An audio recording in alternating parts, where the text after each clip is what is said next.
All right. Well, we decided to do something a little different this week in preparation for Valentine's Day.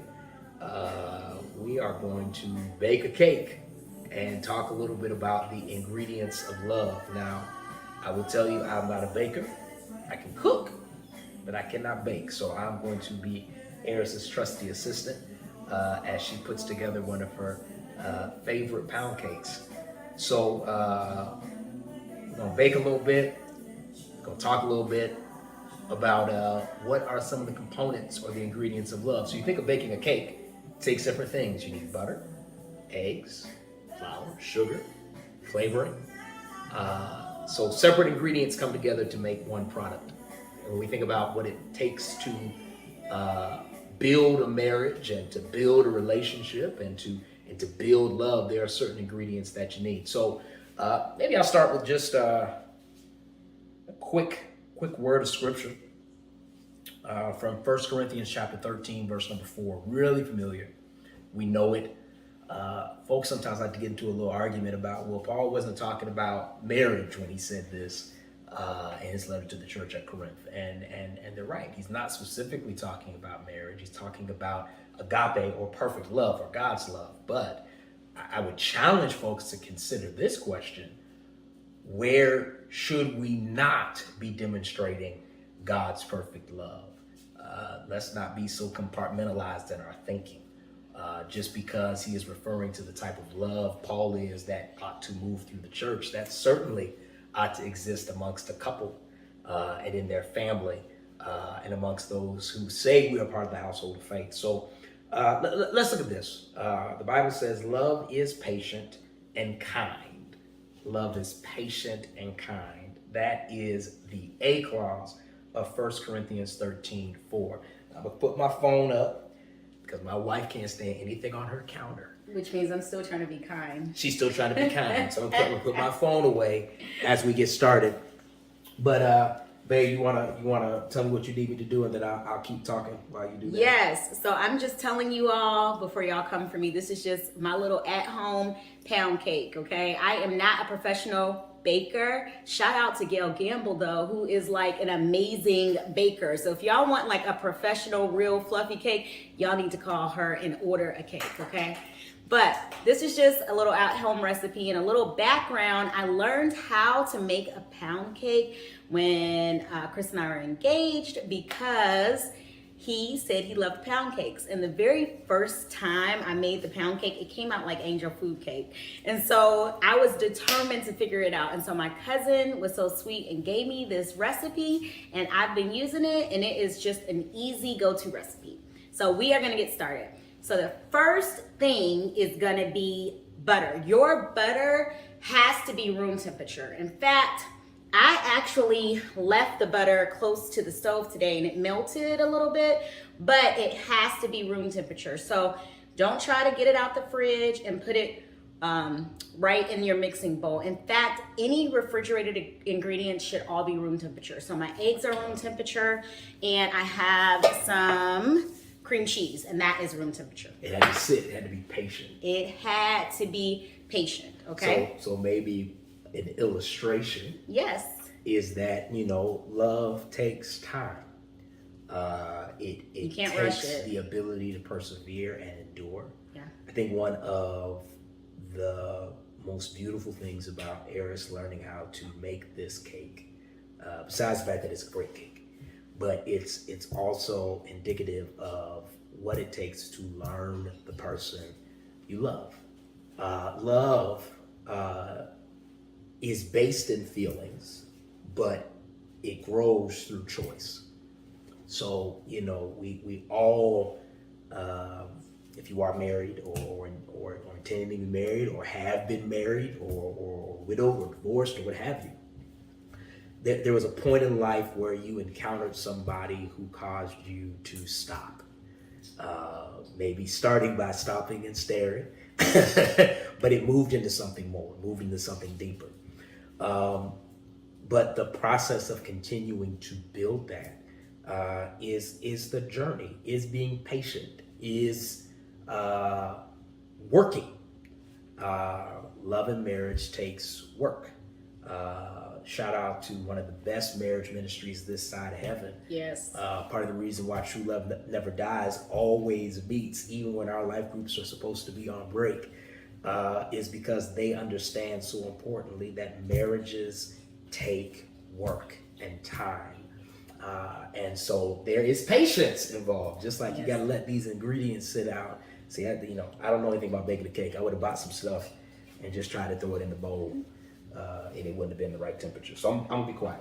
No, you're fine. So I think one more thing that I'll add too is the order in which you have to bake. So you can't just throw everything in the bowl. There's a process. So you want to cream your butter and your sugar together. Actually, can you put that in? So put it in the mixing bowl? Please. Can I move this? How do you move the top thing? Actually, it's already up. So you just have See.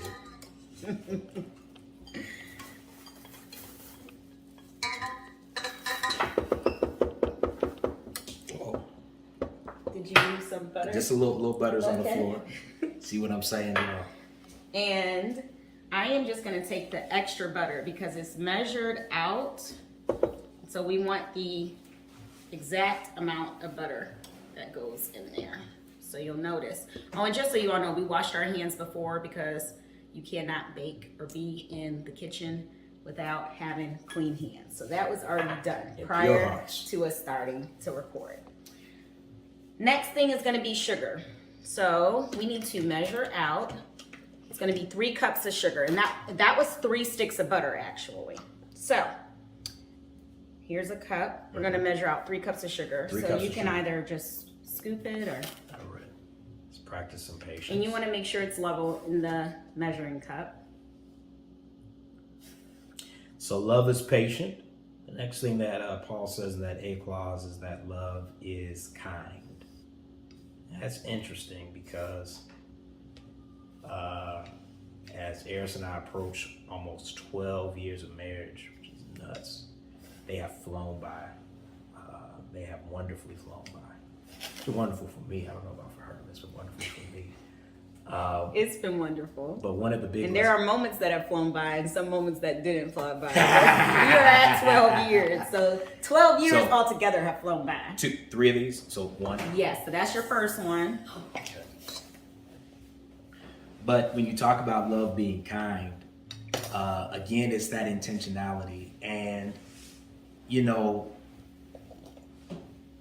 marriage, because of the pressure and the strain of family and career, children, especially when you're in our phase. And I know some of y'all are in that, like my parents and other folks, y'all empty nesting and hanging out and kicking it, while the rest of us are trying to get where you are. But, when you talk about kindness, that takes work too. Because often when you think of the stress, the strain, the busyness of marriage, sometimes the person that you are closest to can be the person that you take for granted more easily. And I know that might sound a little strange, but my experience even in walking through marriage and counseling couples and even premarital counseling and all that is that sometimes the person that you love so much, it can be easy for you to just assume that, you don't have to work on how you communicate or how you engage or how you handle each other. And you're saying something really good, but this has to cream for a while. So I want to start the creaming process. Okay, see? Just so everybody knows. So I'm going to start. And she said that so kindly to me too. Because she's only doing that because we're on camera. No, but real talk, like that ability to handle each other gently, because when you are in this close of a relationship, your spouse has access to you in ways that no one else does, and that's what creates the beautiful joy of that intimacy. But let's also be honest, it can create pain, because again, that person has connection to you that no one else has. So one of the things you want to think about is not only operating with patience, but operating with kindness. And kindness doesn't always just show up with things. One of the things we're learning, especially now, as when our marriage is becoming adolescent, That's also what he just said. They had celebrated 21 years, and their marriage is now fully legal. Well, our marriage is an adolescent, so it's getting older, but still maturing, still finding its way. And I think one of the things that we have learned is you can never go wrong trying to be kind and gentle with one another. Be kind and gentle to yourself, which is important, and then you can express that to the person that you love. There are seasons when kindness and gentleness look differently. So you all know I am in a season of caregiving, so I am super fragile right now. So there are days when my husband, is not that he's not being kind, but I am so fragile that I need a lot of tenderness. And I say, hey, I am really fragile today. Because in caregiving, sometimes you get beat up a little bit. And so it's important to know that at those times and to gauge when your spouse might need a little bit of extra tenderness. There are times when my husband, depending upon what's going on, he needs a little extra tenderness, depending upon what's happening or his ability to caregive as a pastor. Sometimes, things break his heart or certain deaths or things of that nature, so I have to be more gentle and more tender and have to know sometimes I don't need to bring things up because he's right. I like things a certain way. In fact, an example, he was on his way out this morning to go to the church, and he had his iPad on my counter, his AirPods on my counter, his keys, and I moved them. And he's like, why would you move them? I'm like, because they're on the counter. And he's like, but I'm taking it out. And I'm like, but it's on the counter. Well, I probably should have just not said anything because to his point, he was going to move it, he was going to leave, and then it wouldn't have been on the counter at all. So. But let's also be honest about learning each other and being patient. My wife, between her career, mothering, being a wife, being a caregiver to my mother-in-law, all know how dynamic of a first lady she is. She does all of those things. And so an attempt for her to do all of those things, she likes the house to be a certain way so that stuff can move. And what even in this phase of marriage I am learning is that order and things being where they need to be helps the house move more smoothly. So I have to be patient in that regard too and understand that she's trying to run her house, and that's important. Our home, and to keep our home. So it's that teamwork piece. I think. Especially for a lot of us, as we're old millennials. I know folks still thinking about millennials like when kids. Listen, millennials about to be 40. Millennials are 40. But one of the things that our generation, I hope, is trying to balance well or prioritize well, is that in a marriage where you have two people with careers and professions and things they're trying to do, you've got to work marriage together. One thing, and we've always been like this, from the moment we were married all the way up until this point, you want to always try to help the other person have the type of support they need in the season they're in. There's not one specific thing that one person does. We got to get our hands in all of it, so that we can function and move well as a couple. Again, getting back to love is patient. Love studies each other. Love takes its time. So, we're also getting coaching from our production staff in the back. Our kids are in the background. Also known as our daughters. I was just told I need to smile. Yes. So this is still creaming. However, I have to stop it for a minute because the butter and the sugar kind of got stuck here. So when that happens, you just got to kind of knock it out back into the bowl so you make sure it mixes properly. So I'm taking a minute to do that. And I'm going to mix it a little bit more. And then it'll be an opportunity for me to add in the cream cheese. Is this the cream cheese? Yes, but not quite yet. I want it to mix a little bit more because it got stuck. And then once it mixes a little more, then we can add the cream cheese. There we go. And you probably wonder why I'm creaming it for such a long time, but it really helps with a nice, with pound cake, You don't want it too fluffy, but it really helps make it a nice consistency for the pound cake. So just to share, I love pound cake. I'm not a big, I don't like a whole lot of other cakes, but I love pound cake because of Before marrying me, but now you do. Yeah, I have started eating more cakes now, but I've always loved pound cake because it's a weighty cake.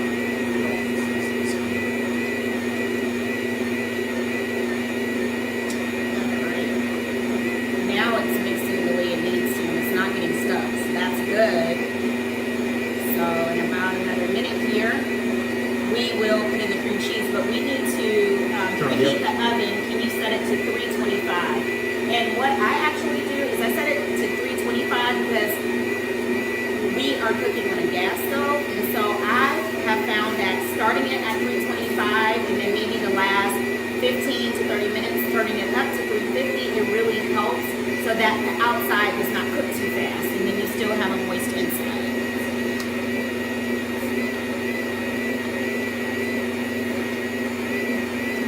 Big shout out to the best media team this side of heaven. Oh yeah, speaking of love. We are on, speaking of love.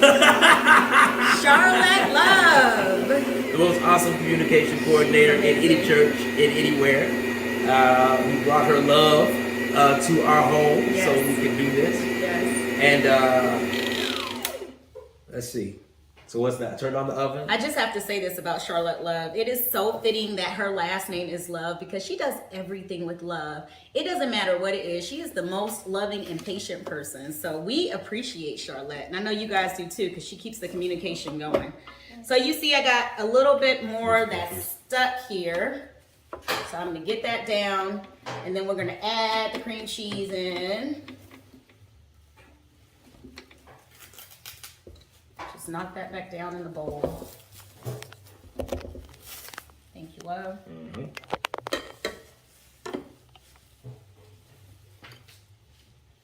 And you can tell that cream cheese is at room temperature because you see how nice and easily that went over into the mixing bowl. So I'm gonna let this back down.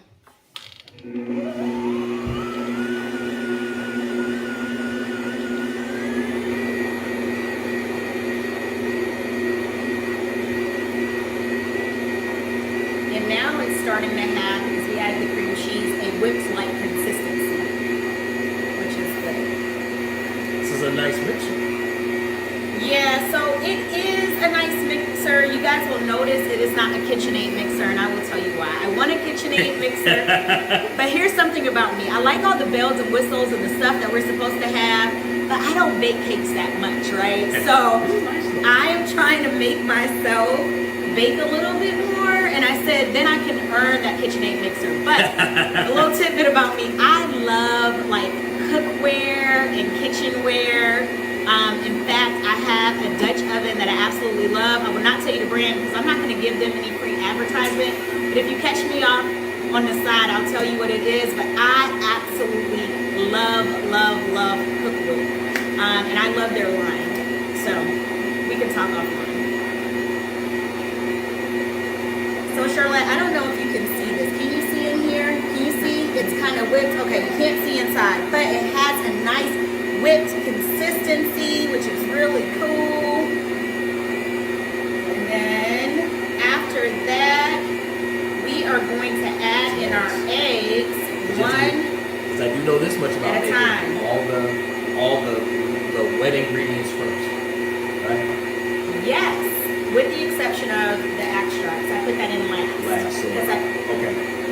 Got it. All right. Can you do me a favor? Can you grab a bowl? Yes. Because, so we are going to have 6 eggs, but you always want to crack each egg in a separate bowl so that if you get a shell in the egg, it's not that big of a deal. You can take it out of the one. But if you have 6 eggs in there, it gets a little crazy. And you want to add 1 egg at a time. I'm cracking 1 egg at a time. You got it. So you're going to crack the egg. I'm going to put it in. And you could really do 3 in here and then mix the 3. But you just want to crack it in the bowl at one time. One thing you want to make sure you don't do is turn up the mixer too high when you have your eggs in there, because then it will cook the egg. So you want to make sure you don't accidentally cook the egg. That's okay. But there are no shells. There are no shells, so we are good. So I have 3 eggs in here. I'm going to start with the 3.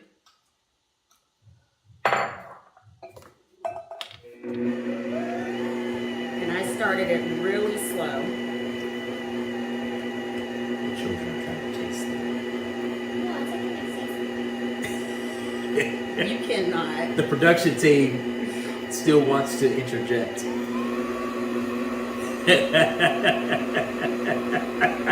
There's a second part of patience, and it's being patient with your kids. And I am not above bribing. I will tell y'all that for a little bit of peace. I am a parent that will throw out a bribe just to get a minute some days, and so that is okay. So those 3 eggs are mixed in, and now I can turn it up a little bit.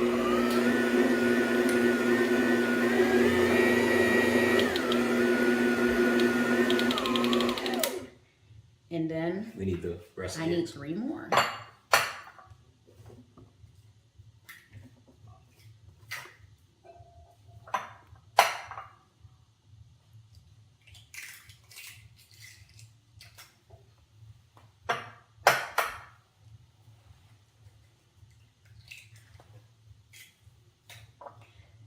So he did add 3 at one time. I was supposed to do one each time. I forgot. But it's I thought I okay. was making breakfast. I got caught up. But it's okay. So I am gonna add all 3, and thankfully there are no shells in here. I'm a good egg cracker. You are a very good I'm a egg very cracker. good. But what also helps is that they were room temperature. Very true. So they crack very easily.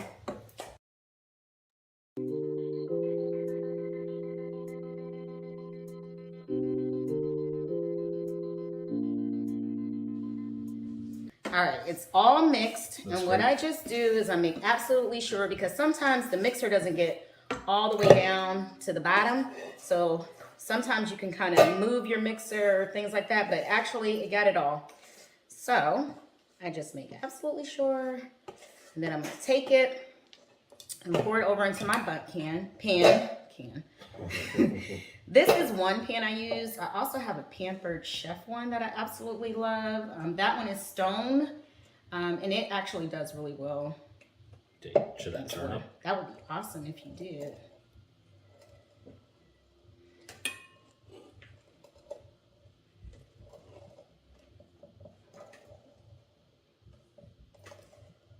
And you want to try to make it as even as possible.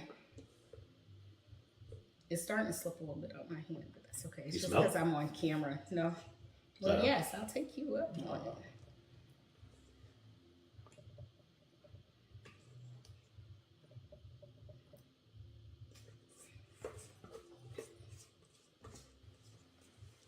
If you all hear some music bumping in the background, one of our neighbor's kids is having a birthday party.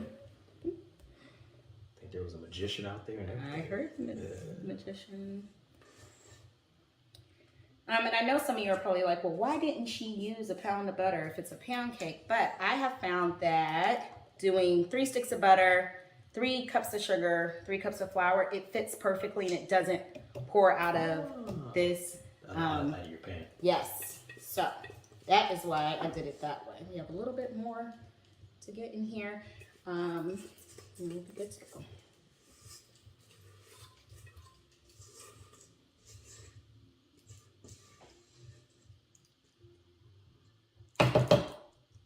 All right. I thought that was a new addition. So you just slam it down to make sure it's level. It's a candy girl. And we are going to get ready to put it in the oven. You ready? So we are going to go ahead and put it in the oven. And I am going to set the timer. Remember I said I start this at like 45 minutes, and then the last 15 to 30 minutes, I'll turn it up. So cook timer is on, and I'm gonna turn this on to 45 minutes. And I am still old school. I don't even know if it matters. My kids are not allowed to jump up and down when there is a cake in the oven. The house don't need to shake. It's gonna fall. Well, we're going to stop here. Thank you all so much.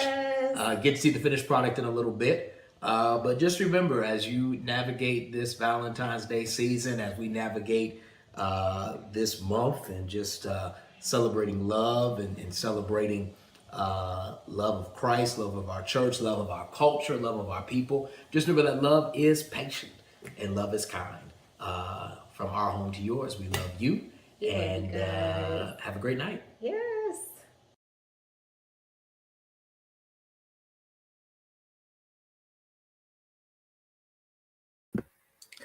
Well, look at that. Good evening, everybody. Good evening. So we're so glad you enjoyed. We actually did that a couple of days ago. So we're here now live, just to chat a little bit. We won't be on long, but it was just on our hearts to talk about the importance of the ingredients of love. And again, I really want to reiterate, when we look at Paul's talking to the church at Corinth in chapter 13 of 1 Corinthians, we know this is a conversation about agape love as expressed throughout the church. But again, I really want to reiterate, we don't want to be compartmentalized. When we talk about having agape love, we know that marriage largely is based in Éres love and all of that good stuff. But let's be quite clear.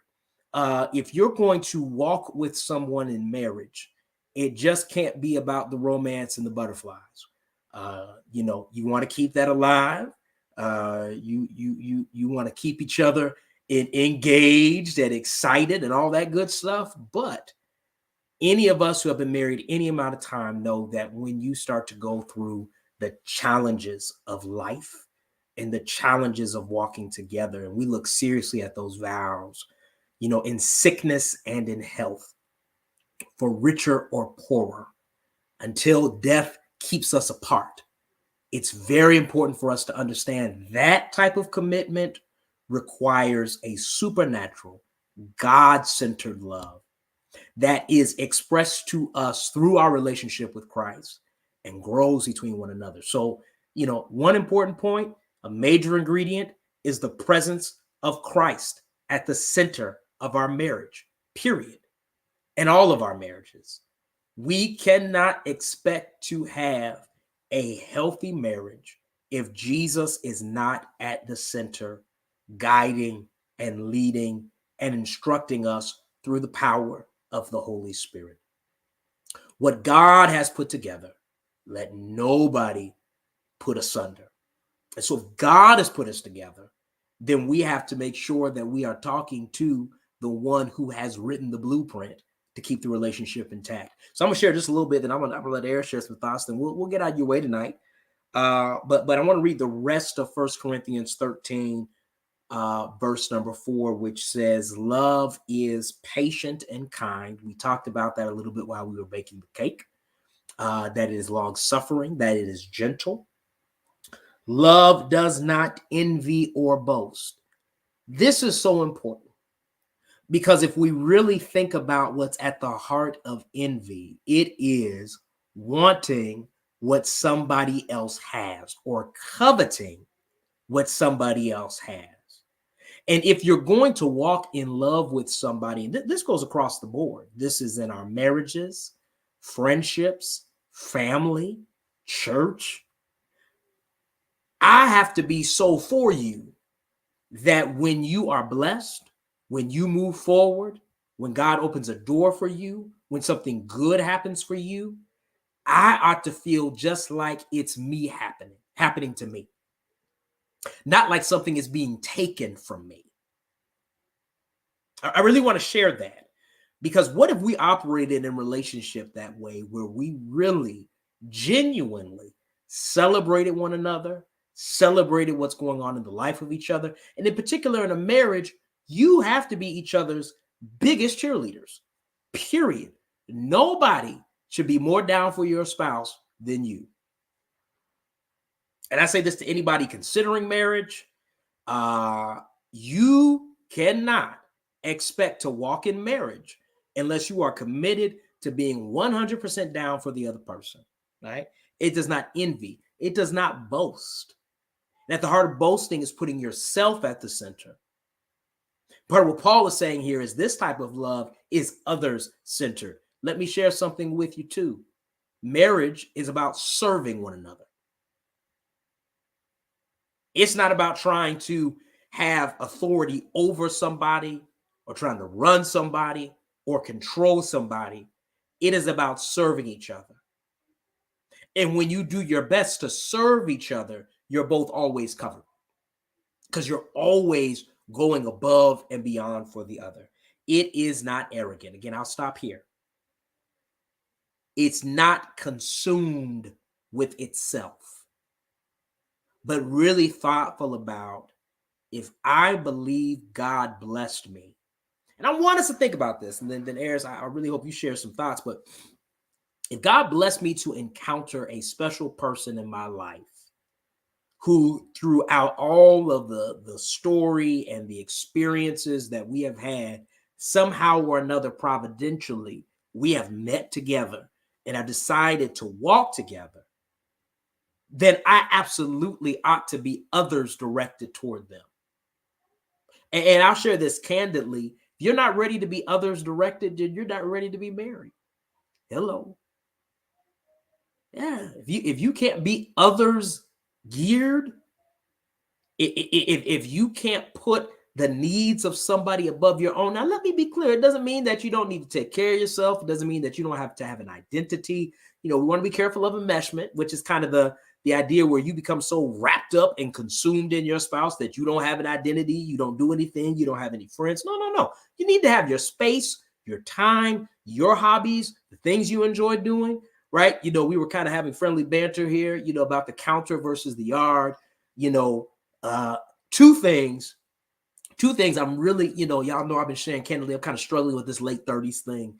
You know, I'm struggling. You know, it's very clear I'm an adult because I'm always talking about the grass, like on a daily basis, like what needs to go on with it and when does it need to be treated next, and why is there a weed here, and what I'm going to do as soon as it gets warm and it's and the grass is no longer dormant, right? So Éres has politely told me if I get to obsess about grass and the fact that, you know, everybody has to be careful coming in the driveway and not coming around the corner too quickly and hitting the corner with tire marks, then she gets to do that. Just hypothetically, not that I do not that anybody does that at least every 2 weeks.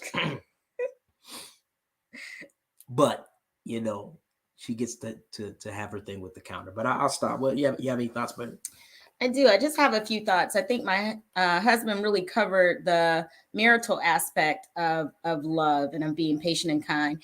But I think what is super important is I'm going to just talk about the relational aspect because, you know, when you think about Valentine's Day, it's really evolved where they're doing galentines, you know, where women are going out with their friends if they're single. And I think it's important. Sometimes we get caught up on just the marital aspect of love being patient and love being kind. But I think you hit on something that's super important. If you're going to be in relationship with anybody, you really have to understand what it means to love somebody, right? And I have a friend who always says, if we have a base level of love and trust, we can discuss absolutely anything. So if you take that into all of your relationships, even the toughest conversations, base level of love, base level of trust, then you can really respect. Those are huge. You can really address anything. And I think that's just so important. I think it's a nice reminder for all relationships, you know, in friendships.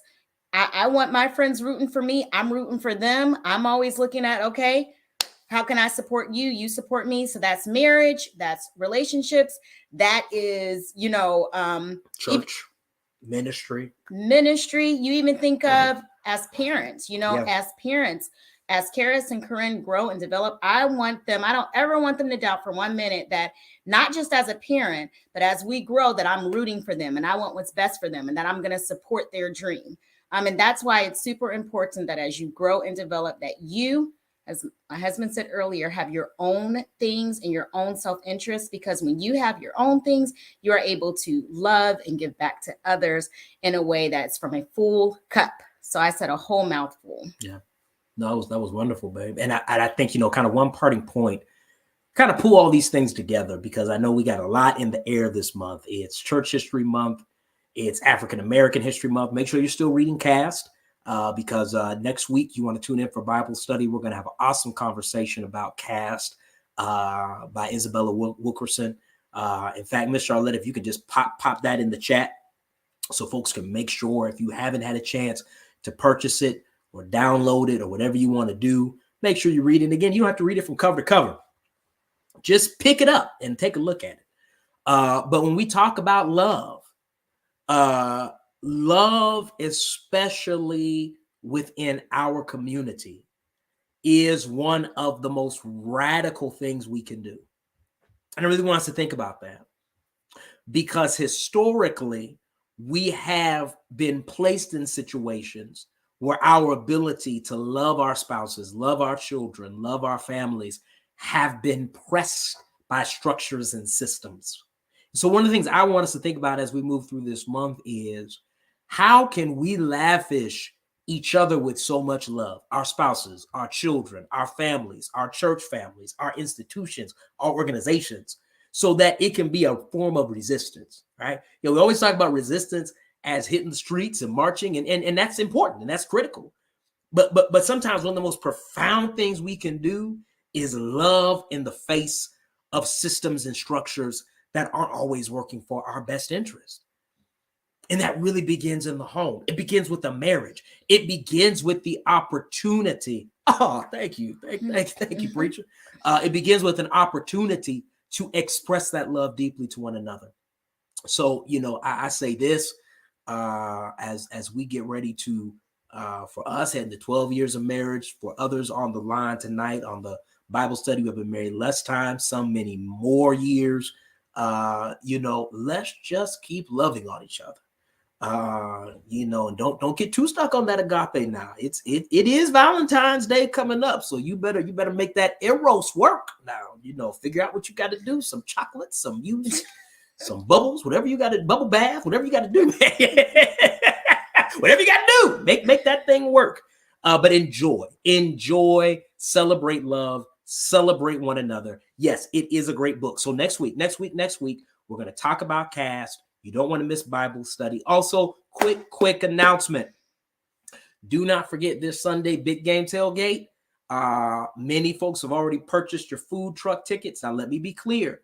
There is no registration for worship because we are outdoor. So come one, come all. We are asking people to pre-purchase tickets for food. I hear we have a ton of tickets sold. Am I correct, Miss Charlotte? I want to be honest here. I heard we might even have to make sure we got enough. So make sure you get your tickets. There'll be a little bit extra once you get there, and you'll be able to purchase with cash. But yeah, I just got the message. Yeah, tickets are going. So you want to go ahead and get your tickets. $5 is going to get you your wing ding platter, a honey dripper. There'll be lots of fun games for the kids. The kids will have an opportunity to participate in youth church. So we're looking forward to celebrating the big game outdoor. Wear your favorite team jersey. Yes, the person, Sister Gail Gamble. Is Gail Gamble. That is who you should call for cakes. No, actually, honestly, Éres, she's amazing. Can I just tell you, I'm just selfishly don't want y'all asking her to make cakes. No.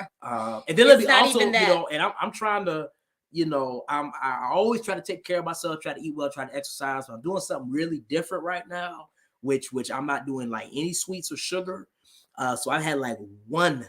Don't let my trainer catch this. I had one small, maybe two small slithers of that cake, and it was absolutely delicious. It was wonderful. So those cakes, are for family consumption. Y'all, No, I'm just joking. If she wants to make you a cake, you go ahead and call her.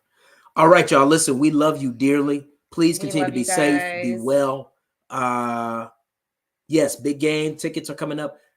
Make sure you take care of that. Again, I know we have fun tonight, but listen, it's always important to extend this opportunity. If you need to know Jesus Christ as your Savior, the supreme example of love, God love incarnate. For God so loved the world that he gave his only begotten Son, that whosoever believeth on him shall not perish, but have everlasting life. If you need to know that type of love, you need to know Jesus. So if you're on tonight on any of our platforms, just type commit. I need to know that type of Lord. I need to know that type of Savior. I need that type of relationship with Jesus that is at the center of my life. Maybe you're saying, hey, you know what? I know Jesus, but I need a good church. I will tell you something. We are a church where we are loving, living, and serving for the sake of Jesus Christ. If you want to join this church, just type join into any of our platforms so that you can become a member of this church. And again, this will be a great Sunday. If you've been waiting to visit us, I know we've been navigating registration. Registration has filled up every week we did it. Thank God for that. But if you've been trying to register and you haven't, this is a good week to come and worship because it's completely open. We'll be outside. We have great sound, great musical setup. It's going to be awesome. We'll also be having ministries. We'll have trunks open with information so you can get information about some of the ministries of the church, as well as get wingdings and fries. And that's the other reason why I'm trying to follow my meal plan from my trainer, because I really want to have wings and fries on Sunday. So in order for me to do that, I got to do everything right this week. But God bless you, everybody. Heaven smile upon you. If you want to become a part of this church, do so. If you want to give, we are able to give via our website, www.theoak.org, able to give via our church app. Of course, you can text to give. That information is showing up on the screen, and all checks or money orders can be mailed to the church, 1025 Jessie Street, here in the city of Jacksonville, Florida. God bless you. God bless Heaven you smile all. upon you. Let's continue to keep all of our church family in our prayers. Let's keep our bereaved families in our prayers. Yes. Of course, we continue to lift all of those who need the Lord. So God bless you, everybody. Have a wonderful night. Good night. Good night, everybody.